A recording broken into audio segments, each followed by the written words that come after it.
Late at night, my 9-year-old grandson showed up at our doorstep unexpectedly. I rushed to open the door and found him barefoot, with blood oozing from his toes. He was tightly holding the hand of his 4-year-old sister, whose face was streaked with tears. "Did you two really walk here all by yourselves?" I asked in disbelief. They nodded, and I quickly ushered them inside. However, when my husband woke up, he was furious. "Absolutely not," he yelled, his terrifying expression making the grandchildren burst into tears. I was bewildered. Surely they could have stayed for just one night. But then, I couldn't believe what my husband did next. "My name is Margaret. I'm a 63-year-old homemaker living with my husband Patrick, who is 2 years older than me. He worked as a high school teacher until he retired at 60. We have 2 children who are married and independent. Our daughter Laura lives in a nearby apartment, while our son Richard lives in the neighboring town. Richard's wife, Victoria, is stunningly beautiful, with translucent white skin and big eyes that make anyone falter under her gaze. She's an ideal daughter-in-law as long as she remains silent. However, she has a sharp tongue. Everyone wonders why a woman of my caliber would marry a man like him, she often boasts. "Are you saying Richard isn't up to your standard?" I once asked. "Well, he works for a top-tier company and earns a decent income, but let's be honest, he's not that good-looking. But I'm not that picky, so he's lucky, I guess." I felt very angry hearing her speak ill of my son. Who does she think she is? I wanted to say something, but I held my tongue to avoid a confrontation. However, my husband couldn't remain silent. "Richard sure married quite an impressive wife, didn't he?" he remarked sarcastically. Victoria seemed unfazed and smirked dismissively. Richard, in response, could only manage a wry smile. "Victoria is too good for me." Seeing this, I imagined my kind-hearted son must be facing some challenges in his marriage. Despite their differences, they had a child together. Daniel, our first grandchild, resembled his mother, with a remarkably beautiful face, yet inherited his father's kind personality, a perfect blend of both parents' best qualities. I always looked forward to Richard bringing Daniel over to our house. Victoria rarely visited, which might have been for the best. 5 years later, we welcomed a granddaughter, Emily. She was an adorable girl with fair skin, chubby cheeks, and round eyes. However, when I visited my son's home to celebrate her birth, Victoria disdainfully glared at the newborn. "Daniel takes after me and is beautiful, but why is this one so chubby and ugly? Who does she even resemble? She's not cute at all." "You're a mother. Don't say such things. She's perfectly cute just as she is," I retorted. "I can say whatever I want about my own child. Are you trying to start trouble with me? I won't lose to an old hag like you." As my husband heard this exchange beside me, his expression changed. I could tell he was about to shout in my defense, so I quickly intervened. Instead, it was our son who raised his voice in anger. "Victoria, enough. Mom and Dad came here to celebrate. There's a limit to how rude you can be." "Oh, how unusual for you to stand up to me," she sneered, glaring sharply at Richard, as if ready to strike. I quickly relented. "I'm sorry, Victoria. You've just given birth, and it's a stressful time. I shouldn't have said that. I apologize. Please forgive me." "Humph, exactly. You shouldn't have said anything. You could have just sent a gift instead of coming all the way here," Victoria replied, her demeanor consistently lacking manners. I couldn't say anything further. Because of incidents like these, we grew distant. Despite this, Richard continued to bring Daniel and Emily over regularly, which made us happy. However, there were still some concerns on my mind. Daniel was bright and talkative, but Emily, even at ages 3 and 4, showed hardly any signs of speaking. Furthermore, her once fair skin had turned extremely dark from sunburn, and her hands were rough and dry. When I asked Richard about Emily's condition, he said, "Victoria claims Emily loves playing in the garden." But the state of our granddaughter's skin was still extremely concerning. Then one day, our family was struck by tragedy. Richard suddenly passed away. He fell from the stairs of a pedestrian bridge during his commute. Though he was rushed to the hospital and received intensive treatment, he didn't make it. I was in such shock that I could hardly stand. "Richard, you poor thing. It must have been painful," I murmured as tears streamed down my face. Daniel cried uncontrollably, shouting, "Daddy! Daddy! What's wrong?" "Wake up!" Meanwhile, Emily stood expressionless, biting her lip. Victoria, without shedding a tear, continued to fiddle with her phone.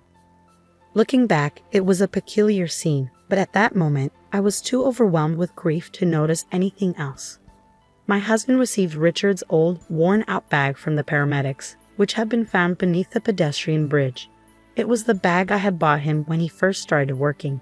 He'd been saving and working hard for his family, and thinking about this made everything even harder to bear. The wake and funeral were mainly organized by our daughter's husband and were carried out smoothly. I spent the entire time in a daze at home. Then, the night after the funeral, the intercom rang. Wondering what was happening, I looked at the camera and saw Daniel's face, biting his lip. I hurriedly opened the door and let him in. Holding back his tears, Daniel managed to speak in a shaky voice. "Mom told us to leave. Can we stay just for tonight?" My grandson was barefoot and blood was oozing from his toes. "Did you two walk here all by yourselves?" I asked, horrified. The grandchildren nodded, but it was a 10-minute drive from the neighboring town. While 9-year-old Daniel might manage the walk, Emily was only 4 years old. Besides, it was the middle of the night. They must have been terrified. As I let them into the living room, my husband awoke. I consulted my husband about Daniel's request to stay just for the night. "Grandpa, we'll leave tomorrow." "Please?" Daniel pleaded. "Absolutely not," my husband replied, his brow furrowed with worry. Upon seeing his stern expression, the grandchildren burst into tears, and I was wide-eyed with surprise. "Can't we at least let them stay for one night?" I began to plead, but then my husband hugged the children tightly, sobbing uncontrollably. Even during our son's funeral, he had held back tears. We had been married for 30 years, yet this was the first time I had seen him cry like this. "Don't say just for today. Stay here forever, poor things," he said through his tears. His words revealed the depth of his feelings, and I couldn't stop crying either. Later, I asked the grandchildren what had happened, and what they shared was shocking.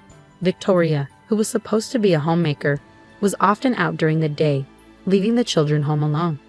Even when she was home, she would frequently scold and roughly push Emily around for various reasons. Whenever Emily cried, Victoria would shout angrily, "Shut up. Be quiet. You're annoying." Over time, Emily learned to cry silently without making a sound. Daniel said he was often scolded too when he tried to defend his younger sister. He felt sorry for Emily, who didn't have the option of escaping their mother's behavior by going to school like he did. Emily wasn't allowed to attend kindergarten. Apparently, while her mother was around, Emily would go outside to weed the garden every day. This was her way to avoid being scolded and perhaps earn some praise from Victoria. This explained why her skin was deeply tanned and her hands were rough. Emily's inability to speak might stem from a fear of being scolded. Thinking about this filled me with a sense of helplessness. That evening, Victoria had apparently told them that guests were coming and ordered them to go outside. Daniel managed to put on his shoes, but Emily couldn't make it in time and was left barefoot. Victoria quickly locked the front door behind them. Daniel then put his shoes on Emily's feet and held her hand as they walked to our house to seek help. "What a terrible thing to do," I said, shaking my head. "Unbelievable." I tried calling my daughter-in-law several times but couldn't reach her. Since it was late, I decided to sleep with my grandchildren that night. However, early in the morning, Daniel woke me up. "Grandma, I'm sorry for waking you up," he said. "Emily said she saw Dad in her dream." "Huh? Did she?" "Yes." Dad told Emily to look inside the bag. I was taken aback by what he said, but looking at Daniel's serious expression, I started to wonder if there was something more to it.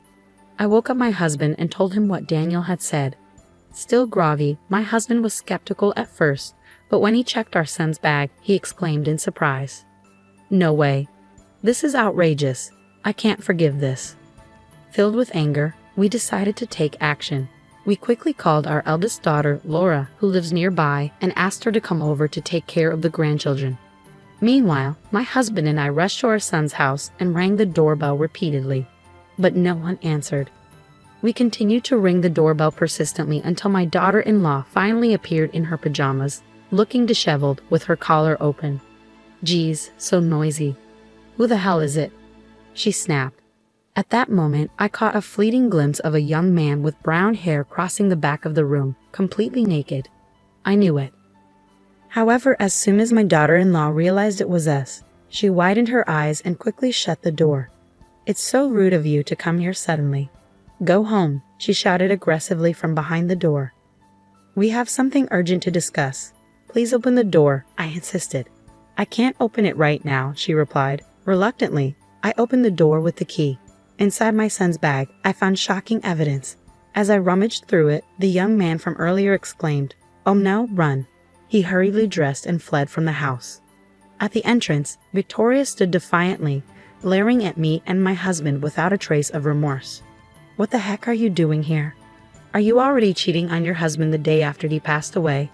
Don't be ridiculous. Oh, he's just a gas repairman, she said, trying to dismiss my accusation. Huh, so gas repairmen these days work without clothes on? I replied sarcastically. Victoria noticed my sarcasm and clicked her tongue in annoyance. She may have a beautiful face, but her ugly character shows through in her expression. Richard is gone now, and I'm done with you both. You have no right to say anything. Just leave. At that moment, my husband, his face flushed red with anger, deliberately asked her, I can't see the grandchildren. Where are they? He pretended to search around the house. Victoria seemed momentarily at a loss for words, but quickly started shouting angrily at me. They went to a friend's house. What's wrong with that? Stop lying. Were you not worried when a 9-year-old and a 4-year-old were gone all night? Are you even a mother? Huh? How do you know about that? They walked all the way to our house late at night. As I told this to her, she looked puzzled and astonished, then shamelessly responded with a brazen attitude. Our daughter isn't cute at all, and the son I raised lovingly rebels against me. I don't need those brats. You can take them, but give me money. I want $100,000. It's not much, right? She truly was the worst kind of woman. I felt boiling anger at the thought that my son and grandchildren had suffered because of such a woman. Too bad you can't spend money behind bars. I've recorded our entire conversation, I said, revealing my phone. Huh, you're so naive. I'll be released soon enough just for being a little harsh with the children. It's not just about the children. You do realize that taking someone's life is a serious crime, don't you? And there's evidence. Actually, Richard's diary was in the bag. From Victoria's frequent outings, he suspected she was having an affair. On top of that, there was a report from a detective Richard had hired to investigate. According to it, his wife was indeed cheating with a young man she had met at a pub, the same man who fled from the house. Additionally, the diary mentioned, I've been feeling my life is in danger. It seems Richard had experienced several incidents where he narrowly avoided accidents, such as almost being hit by a car while walking or nearly being pushed onto train tracks while on a platform. He suspected his wife was targeting him and had taken precautions and was preparing for divorce. That might prove my affair, but it doesn't prove I killed Richard. It's just the ramblings of old people. The police have more important things to do. Can you still say that after hearing this? I argued. My husband appeared holding a surveillance camera he had found. The day before Richard passed away, he had installed a surveillance camera in the living room, as noted in his diary. Upon playing the recording, we heard a conversation between Victoria and the young man. It went well this time. I pushed your husband hard down the stairs. Thank you. Now we'll get a hefty life insurance payout. Victoria turned pale, her lips trembling uncontrollably. I had just said that as a joke. How far can you go with your lies? I'll bring all the evidence to the police and request a reinvestigation. Your affair partner might spill everything about you during questioning. Oh, by the way, Laura mentioned something. The place where Richard fell is a busy pedestrian bridge, and many cars nowadays have cameras installed. Laura suggested spreading the word on social media to see if there were any witnesses. At that time, Victoria's eyes widened and she looked visibly shaken, placing a hand over her mouth. However, she quickly changed her tone and began to apologize. I'm sorry. I was threatened by that man. I'll give you half of the $100,000 life insurance payout if you overlook this. Excuse me? You're not the beneficiary. That can't be true. We made each other beneficiaries when we got married. I told her that, according to Richard's diary, the beneficiary had been changed from her to Daniel. Richard had set up a trust system that allowed his children to receive the benefits once they reached a certain age, regardless of their current age. That's ridiculous. It was a plan to get a large sum of money. She collapsed on the spot, crying and screaming like a child, utterly miserable. We watched her coldly in silence. Afterward, both she and her lover were arrested. Taking someone's life is a serious crime, and they are unlikely to be free for a long time. Even if they were to leave prison, no one would want anything to do with them. Currently, my grandchildren live with me. In fact, my daughter and her husband also live with us, supporting us and lovingly caring for the two children as if they were their own. Emily, who used to be quiet, has started to open up and gradually began to talk more. I am determined to stay strong and see these children's happiness through until the end.